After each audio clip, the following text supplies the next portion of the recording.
Lundi 20 décembre, Madame, Monsieur, bonsoir. Tout de suite, les titres de ce journal.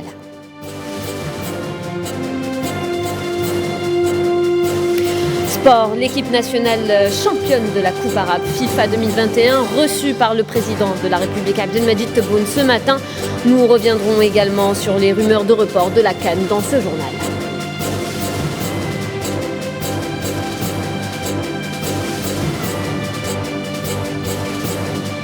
Au Chili, Gabriel Boric, nouveau président du pays, l'ex-député et ancien leader étudiant de 35 ans, a remporté l'élection présidentielle avec 56% des voix.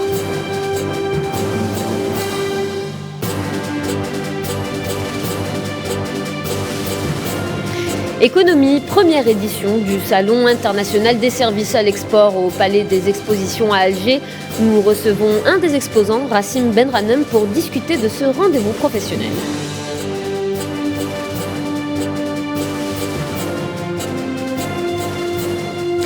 Protection de l'enfance 2020, dénonciations et signalements relatifs aux atteintes aux droits de l'enfant enregistrés en 2021 en Algérie. On en parle dans un instant.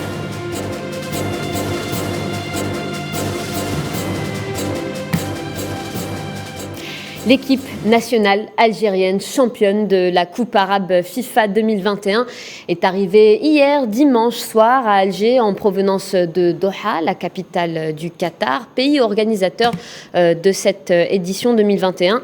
Le président Abdelmadjid Tebboune n'a pas manqué de recevoir les footballeurs algériens un par un, comme on peut le voir sur ces images. C'était ce matin au Palais du Peuple. La réception a eu lieu en la présence de plusieurs hauts responsables de gouvernement. Le chef de l'État les a donc tous félicités, en plus des responsables de la FAF et du staff technique de la sélection nationale.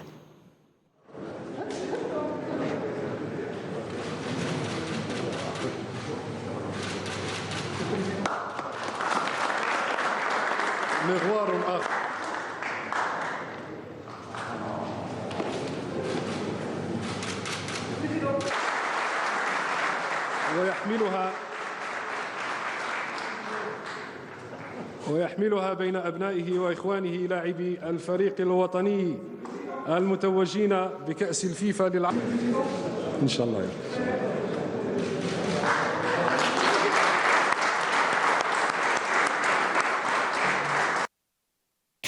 Hier soir, l'équipe nationale et l'ensemble de son staff ont été accueillis sur le tarmac de l'aéroport international Houari Boumedienne par le Premier ministre, ministre des Finances, Ayman Ben Abdelrahman. Il était accompagné par plusieurs membres de son gouvernement. Le bus impérial qui transportait l'équipe est par la suite allé à la rencontre des milliers de supporters qui les attendaient à l'extérieur. Je vous propose d'écouter l'entraîneur de l'équipe nationale, Majid Bouguerra. Voilà, les sensations sont les mêmes. Ça faisait longtemps ما حسيتش هذيك la sensation مع الفريق الوطني et qui راك مع الفريق الوطني والشعب يفرح. C'est le plus important. Mais نشكروا les joueurs, يسهروا الخير. Ils ont été très combatifs, des joueurs qui mouillent le maillot, qui aiment le pays, un super état d'esprit. الحمد لله وين شعور كبير، راني فرحان بزاف خاصة من فرحنا الشعب تاعنا والجزائر كاع فرحت. صافي ان كون بليزير وحنا توجور نلعبوا على الاعلام باش نفرحوا الشعب تاعنا. ما نقدرش نوصف لك سوا لازم تكون في بلاصتي باسكو كي تشوف الناس برا لي فامي تشوف ما على باليش الجيري كامله ديفيلي هذاك هو تما الصح بالنسبه لينا حنا. رانا من الشعب والشعب راه منا الحمد لله يا ربي. بيان سير كان عندنا ضغط وهذا الشعب ثاني يستاهل كل تورنوا ولا شاك كوب دافريك ولا كوب ديمون ان شاء الله نفرحوا هذا الشعب ان شاء الله. شعور مختلف على التتويجات اللي توجت بهم مع النوادي، لكن بالنسبه لي يعتبر اهم تتويج لي في حياتي في كارير تاعي بالك. الحمد لله نهديو هذا اللقب للانصار تاعنا الجماهير الجزائريه كامل، وان شاء الله مازال الخير قدام. ملي جيت المنتخب الوطني هذا الاوبجيكتيف تاعنا نلعبوا على البلاد او نلعبوا على نفرحوا الشعب تاعنا. الحمد لله انسان كي يكون يخدم بنيته مع المجموعه صغار يشتغلوا يخدموا كمجموعه واحده مع المدرب. Et dans l'actualité internationale au Nigeria, 38 personnes ont été tuées dans des attaques armées survenues dans l'est de Kaduna, au nord du pays. Le commissaire de l'État de Kaduna à la sécurité intérieure, Samuel Arwan, a annoncé dans un communiqué que des hommes armés avaient mené des attaques contre des villages dans la région de Giwa. Il a également précisé que les assaillants avaient mis le feu à plusieurs maisons et que des forces de sécurité avaient été dépêchées plutôt dans la région. Les unités de l'armée populaire de libération sahraoui ont mené de nouvelles attaques contre des positions des forces d'occupation marocaines dans les secteurs de Haouza, Aouser des Mahbes. C'est ce qu'indique le ministère sahraoui de la Défense dans un communiqué. D'autres attaques de l'armée sahraoui ont ciblé le 43e bataillon des forces d'occupation dans la région d'Amitir, l'Emkhinza. Selon la même source, les attaques de la PLS se poursuivent contre les forces d'occupation marocaines qui subissent des pertes humaines et matérielles considérables le long du mur de la honte, toujours d'après le même communiqué. Au Soudan, le 19 décembre est une date hautement symbolique. Les Soudanais ont célébré le 3e anniversaire du début de la révolution qui a renversé Omar el-Béchir après 30 ans à la tête du pays. C'était aussi ce dimanche, hier, que s'est déroulée la 9e marche du million annoncée contre le coup d'État militaire du 25 octobre mené par le général Abdel Fattah el-Burhan. Une marche qui s'est rapidement transformée en émeute. La police soudanaise a tiré des grenades lacrymogènes à Khartoum pour disperser les dizaines de milliers de manifestants descendus dans la rue. Bilan, plus de 200 blessés et de nombreuses arrestations, ainsi que la détermination à continuer de protester.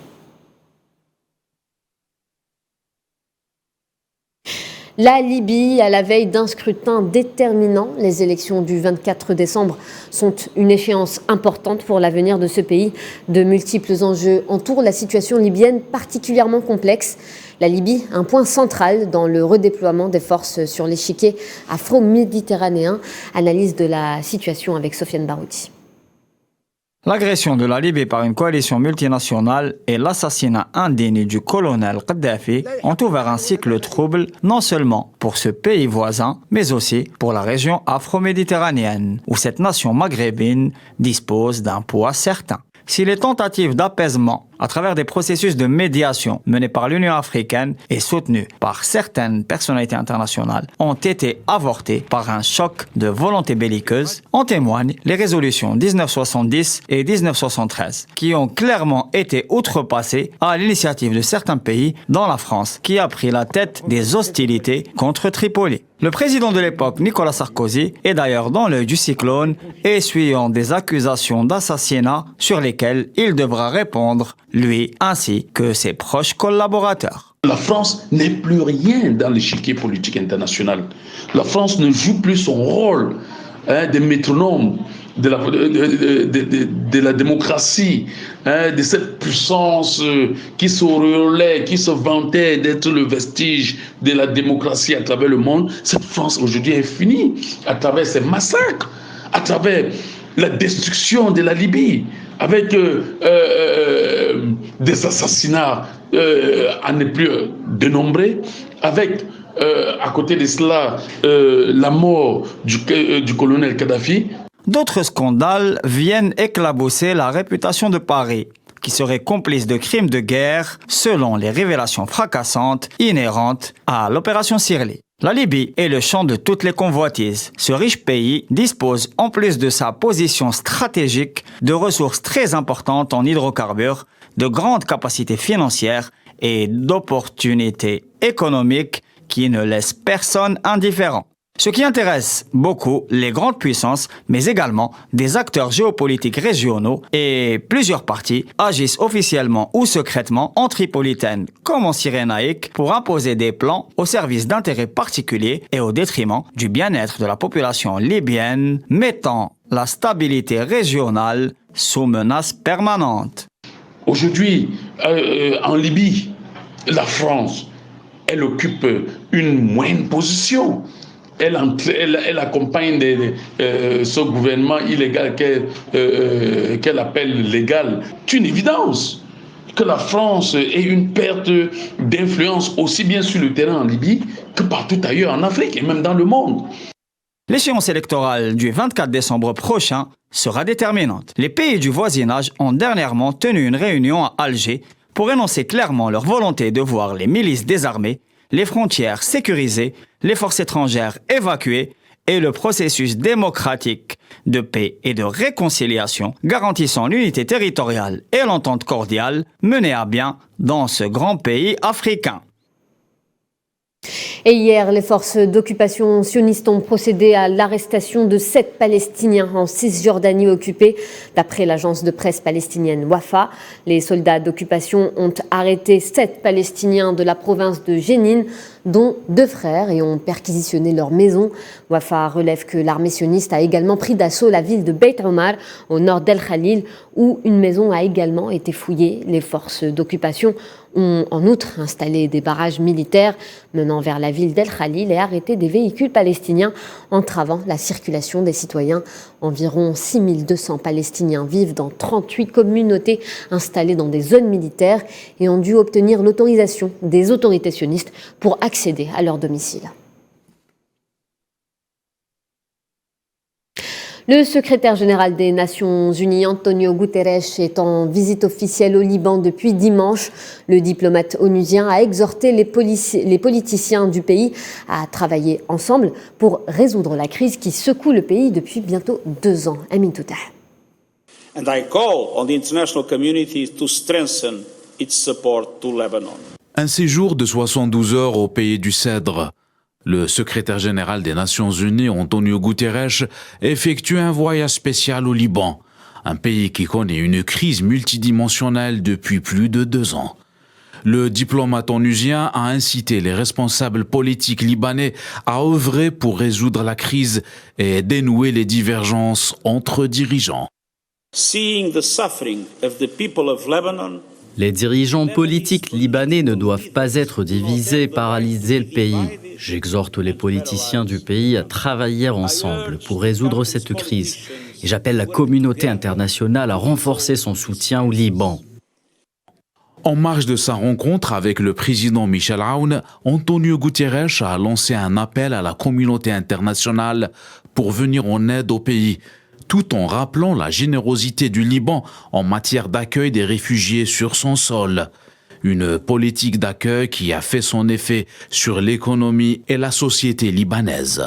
La crise que subit le pays depuis 2019 a causé une baisse flagrante du pouvoir d'achat et une montée du taux du chômage et un écroulement financier sans précédent. Au Royaume-Uni, c'est Liz Truss, la ministre britannique des Affaires étrangères, qui a été désignée pour reprendre le dossier post-Brexit, et ce, après la démission surprise du secrétaire d'État chargé du Brexit, David Frost, au terme d'une semaine particulièrement éprouvante pour Boris Johnson. Chef de la diplomatie britannique depuis septembre, Liz Truss, 46 ans, mènera les négociations avec l'Union européenne sur le protocole controversé qui régit les dispositions douanières spécifiques en Irlande du Nord. Lors de son premier déplacement à l'étranger, la nouvelle ministre de la Défense allemande, Christine Lambrecht, s'est adressée à la Russie alors que la situation est toujours très tendue entre Moscou et les Occidentaux à propos de l'Ukraine. La Russie ne peut pas imposer ses vues à l'OTAN sur la sécurité régionale. C'est ce qu'a déclaré la ministre hier, dimanche. C'est depuis la base militaire de Roukla, en Lituanie, qu'elle ajoute, je cite, « Nous devons résoudre cette situation tendue dans laquelle nous sommes actuellement, à la fois diplomatiquement et avec une dissuasion crédible ». Fin de citation. En Pologne, l'adoption par le Parlement, il y a 3 jours, d'une loi interdisant aux investisseurs non européens de posséder une part majoritaire d'un média a créé des tensions. Vous le voyez, des milliers de Polonais se sont rassemblés dans la capitale et dans plus d'une centaine de villes à travers le pays pour justement manifester contre cette loi qui menace, selon eux, la liberté d'expression et de la presse. Pour les opposants, cette loi, le but du gouvernement conservateur est de museler la principale chaîne de télévision privée TVN24, propriété du groupe américain Discovery, que les autorités jugent trop hostile à leur égard. De son côté, le gouvernement polonais défend sa loi en arguant qu'elle protégera le paysage médiatique polonais contre des acteurs potentiellement hostiles. On va parler santé avec la progression du variant Omicron qui inquiète les gouvernements, qui multiplient les mesures à l'approche des fêtes de fin d'année. En Belgique, des manifestants ont défilé contre le pass sanitaire. Aux Pays-Bas, les commerces et lieux de loisirs non essentiels ont fermé pour un mois. Neilat Hamouda. Nouvelle manifestation contre les restrictions sanitaires. Des milliers de personnes ont défilé dans les rues de Bruxelles. C'est le pass sanitaire et l'obligation de se faire vacciner pour le personnel de santé qui sont pointés du doigt. Des débordements ont eu lieu. La police confirme avoir procédé à 55 interpellations. Le dernier tour de vis sans date est venu des Pays-Bas. Le confinement fait son retour. La nouvelle a été un choc pour les Néerlandais. Tous les magasins non essentiels, restaurants, bars, cinémas, musées et théâtres ferment leurs portes jusqu'au 14 janvier. Interdiction de recevoir chez soi plus de 2 personnes. Exception pour le 25 décembre, on pourra recevoir 4 personnes autour de la table. Au Danemark, également très touché par le rebond de la pandémie de Covid-19, pas de confinement, mais les lieux de spectacle, dont les salles de concert, sont fermés pour 4 semaines. À l'inverse, en Autriche, les magasins ont exceptionnellement réouvert, mesure complètement inhabituelle pour compenser les pertes subies lors du précédent confinement. Alors que le Royaume-Uni est en proie de l'explosion des cas de Covid-19 liés au variant Omicron, le gouvernement n'exclut pas de nouvelles restrictions pour Noël. Le Royaume-Uni, classé dans les pays les plus à risque par Berlin, durcit ses mesures. Les personnes arrivant de Grande-Bretagne devront se soumettre à une quarantaine de 2 semaines en Allemagne, y compris celles vaccinées ou guéries du Covid-19. Les experts du gouvernement recommandent des restrictions plus strictes dans les plus brefs délais. Nous venons de le voir, alors que la mesure est déjà appliquée en Allemagne et en Italie, la France pense sérieusement à étendre le pass sanitaire à toutes les entreprises. Le ministre de la Santé, Olivier Véran, ne s'est pas dit opposé à l'idée d'un pass sanitaire pour aller travailler. Cette option est d'ailleurs actuellement sur la table du gouvernement. Ce matin, la ministre du Travail, Elisabeth Borne, a consulté les partenaires sociaux pour ouvrir le débat sur la question. Cette idée devrait être débattue par les députés plutôt début janvier. Ce projet de pass pourrait ensuite être présenté en Conseil des ministres dès le 5 janvier. En Afghanistan, au lendemain de l'annonce de la reprise de la délivrance des passeports par le gouvernement taliban, des centaines d'Afghans se sont rassemblés autour des bureaux de passeports à Kaboul. Pour la plupart, l'attente a commencé dans la nuit. Au petit matin, ils attendaient patiemment. Certains en quête d'un traitement médical impossible à obtenir en Afghanistan, d'autres désireux de fuir à tout prix le pays. Et puis ces révélations fracassantes qu'a fait le New York Times sur les activités militaires au Moyen-Orient. Selon le média, qui a eu accès à des rapports du Pentagone, des frappes de drones ont coûté la vie à plus de 1600 civils en Afghanistan, en Irak et en Syrie. Retour en détail sur cette enquête avec Tinhinan Makassi. Dans une enquête publiée samedi 18 décembre, le quotidien américain New York Times fait des révélations embarrassantes sur les activités militaires américaines au Moyen-Orient, particulièrement en Afghanistan, Irak et en Syrie. Le média, qui affirme avoir accès à des documents officiels dans le cadre de la loi sur la transparence des administrations, a obtenu quelques 1300 rapports du Pentagone sur les frappes ayant fait des victimes civiles. Ajoutant que c'est aux côtés d'une enquête menée durant 5 ans que le journal fait ces révélations embarrassantes pour l'administration américaine.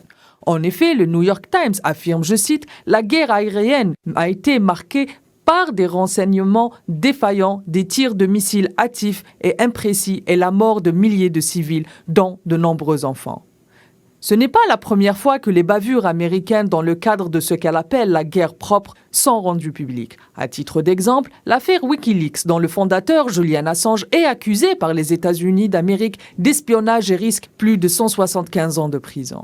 Entre 2010 et 2011, Wikileaks rend public plus de 7000 documents confidentiels, mails, notes, correspondances, portant sur les actions diplomatiques et militaires des États-Unis, ainsi que des vidéos de l'armée américaine tirant sur des civils. Ou encore les conditions de détention de prisonniers irakiens et syriens à Guantanamo.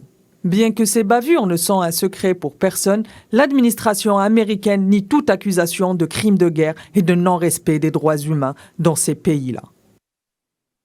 Au Chili, Gabriel Boric est le nouveau président du pays. Victoire historique du candidat de gauche à la tête d'une vaste alliance allant du Parti communiste au centre-gauche. L'ex-député et ancien leader étudiant de 35 ans a donc remporté l'élection présidentielle avec 56% des voix contre le candidat d'extrême droite José Antonio Cast. Les détails avec Imen Merad. Gabriel Boric, le jeune législateur de gauche âgé de 35 ans, un candidat qui s'est fait connaître lors des manifestations antigouvernementales au Chili, a remporté dimanche 19 décembre les élections présidentielles face au candidat d'extrême droite José Antonio Cast, avec près de 56% des suffrages. Le président élu a déclaré devant une foule de plusieurs dizaines de milliers de personnes que son programme était fondé sur la justice sociale. Il n'y aura plus de droits sociaux, mais nous le ferons en restant fiscalement responsables. Ce n'est qu'avec la cohésion sociale et en nous retrouvant en partageant un objectif commun que nous pourrons avancer vers un développement véritable et soutenu pour toutes les familles chiliennes. Le président sortant Sébastien Piñera, qui, rappelons-le, a dû faire face fin 2019 à un important mouvement social, a félicité lors d'une vidéocall le nouveau chef d'État élu par le peuple chilien, qui prendra ses fonctions le 11 mars prochain. L'histoire nous a appris que lorsque nous nous divisons en guerre fratricide, les choses finissent toujours mal. Tout le Chili espère qu'il y aura un très bon gouvernement pour le Chili et les Chiliens. Après qu'Antonio Cast ait déclaré qu'il saisirait la justice en cas de défaite, ce dernier a fini par se résigner à la victoire de Gabriel Boric, le félicitant à son tour pour son écrasante victoire. Je viens de parler à Gabriel Boric et je l'ai félicité pour son grand triomphe. Il est aujourd'hui le président élu du Chili et mérite tout notre respect et notre collaboration constructive. Le Chili passe toujours en premier. À l'annonce des résultats de ce deuxième tour, une explosion de joie, les résultats accueillis par des klaxons, des chants et des drapeaux à Santiago et dans tout le pays. L'ère de Pinochet est révolue, une victoire historique qui s'inscrit dans un renouveau politique au Chili. En Malaisie, des inondations d'une intensité inégalée dans l'histoire du pays ont fait au moins 8 morts et provoqué l'évacuation de plus de 50 000 personnes, selon des informations relayées par les autorités locales. Les pluies diluviennes se sont abattues sur le pays de l'Asie du Sud et comptent parmi les pires épisodes de catastrophes climatiques jamais connus dans le pays. Le Premier ministre malaisien a expliqué que l'État de Selangor avait reçu en un jour l'équivalent d'un mois de précipitations. Plusieurs dizaines de milliers de militaires et de sauveteurs sont déployés dans le pays. À noter que ce bilan, toujours provisoire, pourrait s'alourdir dans les prochaines heures. Un autre bilan humain, celui de la catastrophe du typhon Rai aux Philippines. Il s'est une nouvelle fois alourdi en 24 heures. Le bilan a tout simplement triplé, passant de 75 morts à au moins 375 morts selon la police nationale. Au moins 500 personnes ont été blessées et 56 sont toujours portées disparues dans les régions méridionales et centrales de l'archipel. Plus de 300 000 personnes ont fui leur domicile. La branche philippine de la Croix-Rouge fait état d'un carnage complet au niveau des zones côtières.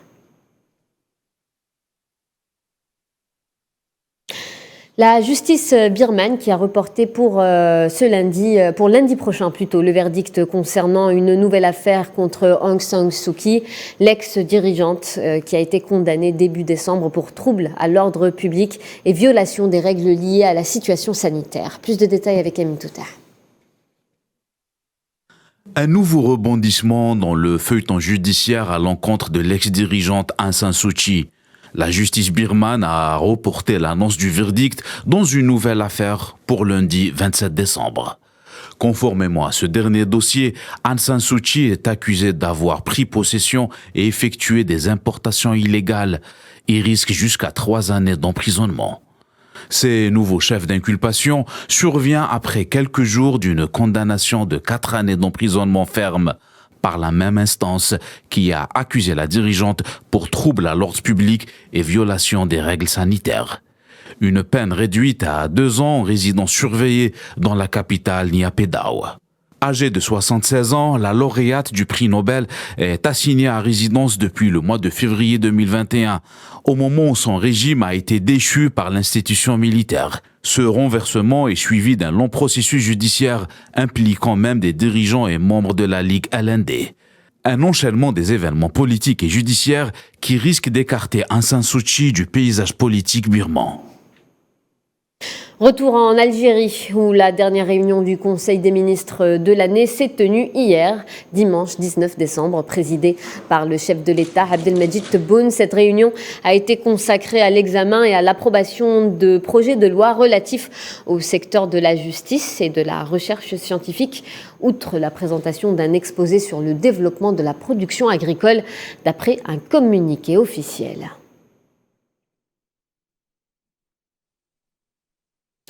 Et puis ce baptême de la compagnie aérienne Volotea, la destination Oran, se renforce avec une nouvelle liaison opérée par le transporteur aérien espagnol qui a effectué ses 2 premiers vols les 16 et 18 décembre dernier. Des vols en provenance de Marseille vers l'aéroport international d'Oran Ahmed Ben Bella. La compagnie proposera à ses clients 2 dessertes par semaine entre les 2 villes méditerranéennes tous les samedis et jeudis. À noter qu'en plus de ce vol, Volotea va inaugurer à compter du 23 décembre une deuxième liaison entre l'aéroport de Bordeaux-Mérignac et celui d'Alger, Houari-Boumedienne. On va parler économie avec la première édition du Salon international des services à l'export qui a été inauguré hier dimanche par le ministre du Commerce Kamel Rezig au Palais des Expositions à Alger en concomitance avec la 19e édition de la foire de la production algérienne. Un événement qui tente à devenir un rendez-vous incontournable pour les professionnels du secteur des services. Khaireddine Bataj. Rouage essentiel du commerce extérieur, les services dédiés à l'export se dévoilent à l'occasion d'un salon organisé par la SAFEX au Palais des Expositions à Alger et qui leur est entièrement exclusivement dédié. Une première en Algérie. Je souhaite qu'à travers ce salon, nous puissions créer un trait d'union entre les opérateurs économiques et les prestataires de services à l'export. De ce fait, ce salon revêt un caractère primordial, d'autant plus qu'il s'inscrit dans le cadre de la foire de la production algérienne, car ce sont là 2 thèmes désormais indissociables. Du 19 au 22 décembre, cette partie immergée de l'iceberg ne sera plus un secret pour personne. Les exportateurs algériens auront l'occasion de rencontrer 45 exposants réunis dans un même espace pour discuter de vive voix, des tenants et aboutissants du segment export.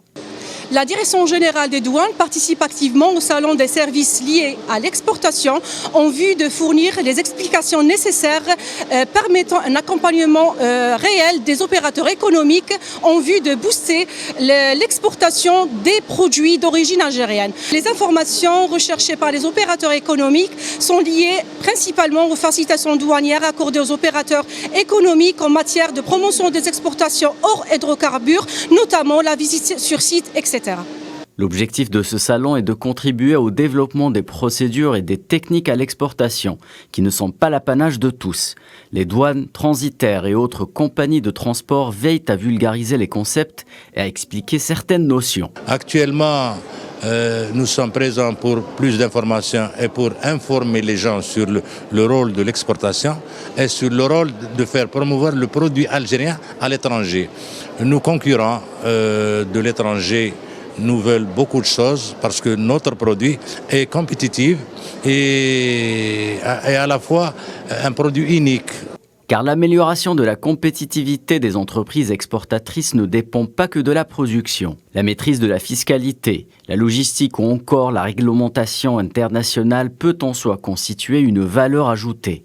À noter que cet événement qui arrive à point nommé s'articule autour de la thématique générale défendue lors de la 19e édition de la foire de la production algérienne, à savoir l'amélioration du rendement de l'Algérie en matière d'exportation.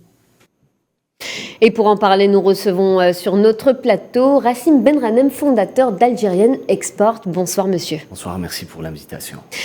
Vous êtes donc exposant à ce salon des services liés à l'export. Ma première question, c'est quelle est l'importance de ce créneau pour les exportateurs justement? Alors à vrai dire, une première édition d'un salon dédié au service à l'export est très très importante. Aujourd'hui, il faut savoir que l'export est un monde à part entière. Donc dans l'activité économique, il est important. Cependant, il y a des préalables.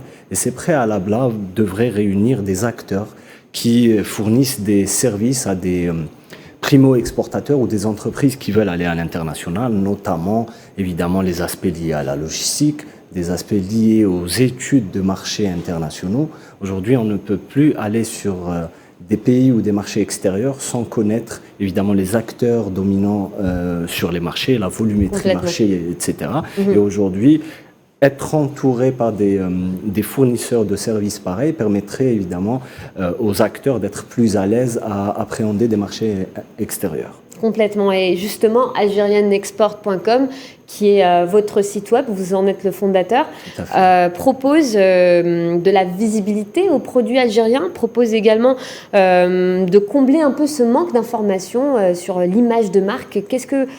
Comment est-ce que vous mettez en avant justement le produit algérien? Totalement. Donc, en fait, notre cabinet, c'est un cabinet de conseil en image de marque et de développement à l'international des entreprises. On se déplaçait quand les situations sanitaires le permettaient dans le monde. Une fois la pandémie était là, il fallait trouver une alternative de visibilité des produits algériens, produits et services à l'international. Le digital était la meilleure des manières de pouvoir combler ce vide-là. Donc on est visible à l'international sur les 5 continents. Et aujourd'hui, il y a de quoi être fier du produit algérien, sauf qu'il y a un manque d'image et il fallait donner de la visibilité. Et c'était algérienneexport.com. Vous créez donc du contenu également digital pour la production algérienne? Totalement. Au sein du site, en plus de la vitrine et de l'annuaire, il y a un blog où on valorise des secteurs d'activité, on valorise des produits tels que la figue de Barbarie, de la figue normale, de la production agricole, agroalimentaire, etc. Vous faites également la diffusion de l'information concernant votre base de données d'entreprise? Totalement. Aujourd'hui, il ne suffit plus d'être visible, il faut que les acteurs qui sont les acheteurs internationaux puissent être au courant de l'existence des produits algériens. Donc aujourd'hui, au sein de notre réseau international, on diffuse déjà l'information qu'il existe une plateforme regroupant des acteurs algériens dans différents secteurs. Et c'est la force des réseaux qui va nous permettre d'avoir des relais à l'international. Notre rôle, ce n'est plus d'avoir une visibilité statique, mais c'est de faire en sorte que cette visibilité soit en interaction avec des acheteurs à l'international. C'est la chose la plus importante. Aujourd'hui, on a réussi à avoir beaucoup de visiteurs à travers le monde. Et on continue à accompagner nos acteurs dans la diffusion sectorielle. Et ça permet évidemment, tout dépend des produits. Il y a des marchés européens dont les produits algériens sont facilement exportables. Il y en a, pour d'autres, c'est les marchés africains. Donc on essaye de scinder, de sélectionner et de segmenter évidemment notre diffusion. Et quel bilan faites-vous de cette dernière année ? Aujourd'hui, les 2 dernières années ont été compliquées. Oui. Là, il y a une relance, il y a une activité qui reprend le dessus. On a vu que les produits algériens plaisent plutôt. Et donc, on continue à les booster sur les 5 continents. Encore une fois, il n'y a pas que l'Afrique ou l'Europe. Les produits algériens, on a vu du rang à béton exporté aux États-Unis, des produits hygiéniques en Europe, de l'agroalimentaire en Afrique. Donc les choses ont vraiment bougé ces 2 dernières années, contrairement à ce qu'on pourrait penser. Non, ça bouge, on voit une balance commerciale positive pour l'Algérie, donc il faut aller et continuer dans cette lancée tous ensemble. Et Algérienne Export, justement, où est-ce qu'elle compte, quel serait son objectif ? L'objectif étant de permettre un maximum de visibilité aux produits algériens. On a répertorié un peu plus de 600 produits, ce qui n'est pas rien. Aujourd'hui, on sensibilise les acteurs d'être visibles, mais aussi d'être certifiés, d'être aux normes internationales pour pouvoir répondre à des besoins internationaux qui sont là, qui sont bien précis sur des codes internationaux. Excellent, je vous remercie Monsieur Rassim Benranem. Je le rappelle, vous êtes fondateur d'Algérienne Export et vous êtes exposant à cette première édition du Salon international des services à l'export qui a été inauguré hier. On va continuer, on le disait en titre, plutôt on va parler de protection de l'enfance. 2020, c'est le nombre de dénonciations et signalements relatifs aux atteintes aux droits de l'enfant enregistrés en 2021 en Algérie.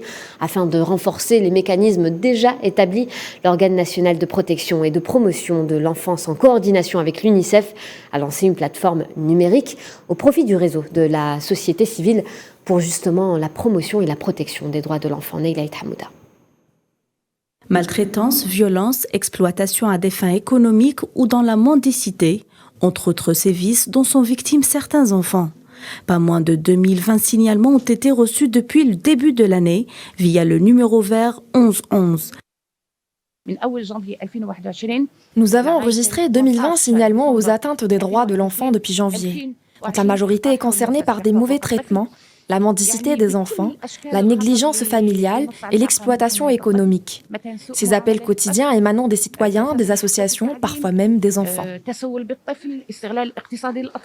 Pour renforcer ces mécanismes, une plateforme a été lancée. Elle propose un échange d'expériences et d'informations avec l'Organisation nationale de la protection et de la promotion de l'enfance.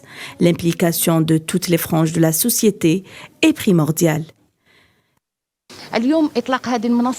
Le lancement de cette plateforme numérique prouve notre volonté et notre détermination.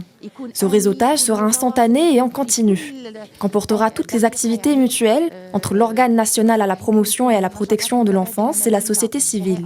Parmi les derniers développements de cette plateforme, les notifications de dangers contre les enfants.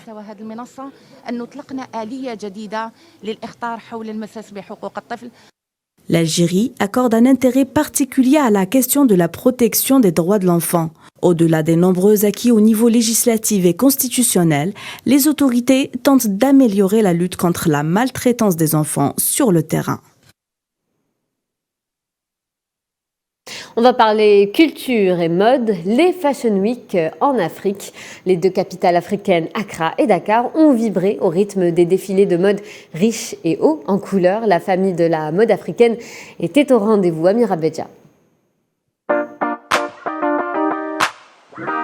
Les dernières tendances vestimentaires des créateurs africains sont à l'honneur durant ce mois de décembre. Au Sénégal, la Dakar Fashion Week, dans sa 19e édition, prône la mode durable et met en avant les jeunes créateurs du continent. Les organisateurs ont choisi un décor féerique. C'est sous d'immenses baobabs que les spectateurs ont été éblouis. Un show qui dévoile le savoir-faire africain. Les stylistes venus de Côte d'Ivoire, d'Éthiopie ou encore de Mozambique dévoilent leur innovation vestimentaire tournée vers une mode éco-responsable en faveur de la protection de l'environnement, portée par des silhouettes variées.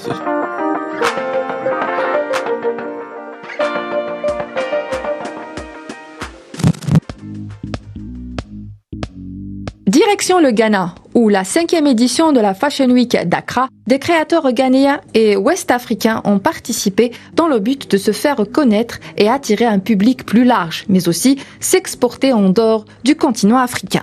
Pour cela, les organisateurs ont mis en place une immense plateforme Internet.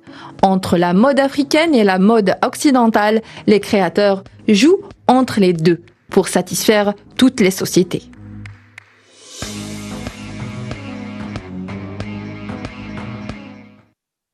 On va parler sport à présent et je vous propose de revenir ensemble sur l'arrivée de l'équipe nationale hier à l'aéroport Houari Boumediene ainsi que de leur tournée sur le bus impérial qui est allé à la rencontre donc de milliers de supporters à travers les rues d'Alger.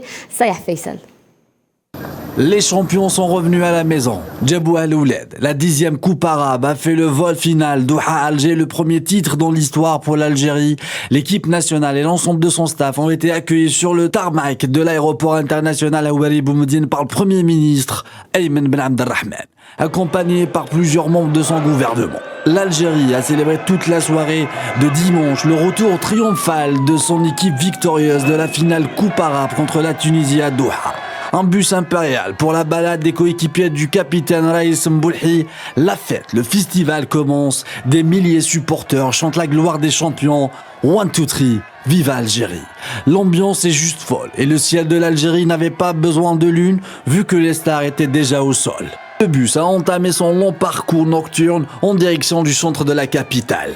En passant par Darbida, Bebzouar, Al-Harrach, l'avenue de la Hélène, tout au long du littoral pour arriver enfin à sa destination, la place du 1er mai, où des milliers de supporters attendaient les vainqueurs de la Coupe arabe.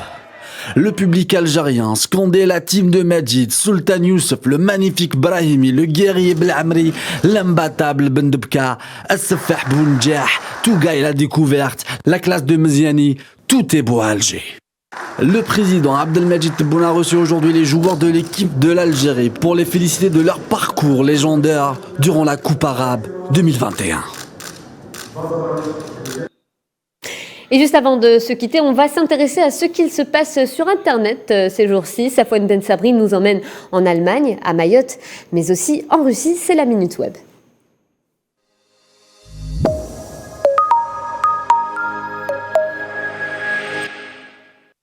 Allemagne, Russie et Mayotte seront à l'ordre du jour dans la Minute Web d'aujourd'hui. On entend souvent comme cliché sur les Allemands qu'ils portent une importance particulière à l'ordre et au respect des règles, cliché confirmé par ces policiers qui ont pour seule mission de veiller au respect de la distanciation sociale entre les manifestants, excès de zèle ou simple nationalisme.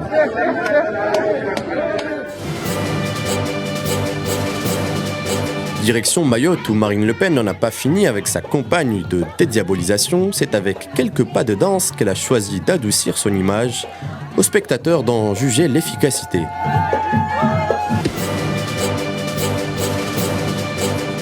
Cela se passe en Russie où presque les systèmes de contrôle de l'espace aérien russe au-dessus des zones neutres ont détecté des cibles aériennes françaises et américaines s'approchant un peu trop près des frontières russes.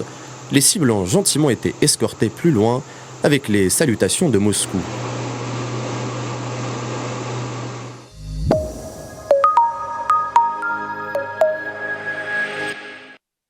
Voilà, c'est la fin de ce journal. Merci de votre attention. Tout de suite, un point météo avec Amel Amazian Zitouni. Retrouvez Riyad Lahri demain pour votre journal du 13h. Passez une excellente soirée sur Al24 News.